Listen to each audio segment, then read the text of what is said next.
चले बढ़ते आगे, जहां पानीपत में अपनी सहेली के घर कॉपी लेने गई 11 साल की एक नाबालिग लड़की को पड़ोसी युवक ने अपनी हवस का शिकार बनाना चाहा।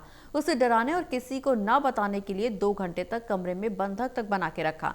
इस घटना के बाद बच्ची घर में गुमसुम रहने लगी। उसे परेशान देखकर मां ने प्यार से पूछा तो उसने सारी बातें बताई।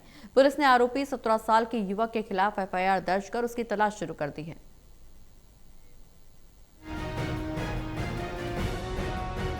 प्रदेश में मासूम बच्चियों से दरिंदगी के मामले थम नहीं रहे।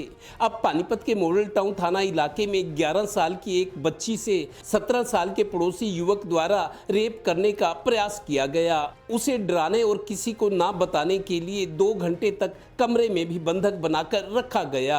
दरअसल 11 साल की ये लड़की अपनी एक सहेली के घर कॉपी लेने गई थी। वहीं पर उसके साथ ये दरिंदगी की कोशिश की गई। इसके बाद लड़की गुमसुम रहने लगी थी।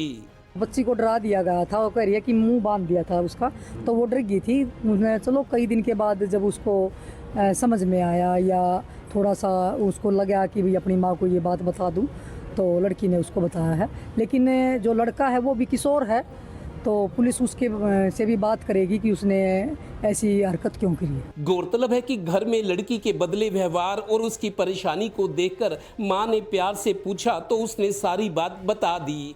तब पुलिस और बाल संरक्षण अधिकारी से संपर्क किया गया। ऐसी कंप्लेंट आई थी, नाबालिग बच्ची और नाबालिग किशोर पर ही आरोप लगाए हैं। उसमें FIR कर ली, इन्वेस्टिगेशन कर रही है। आरोपी युवक की तलाश की जा रही है। सबक ये कि लड़कियों, खासकर नाबालिग लड़कियों को कहीं अकेला ना भेजें। Total news Panipat bureau.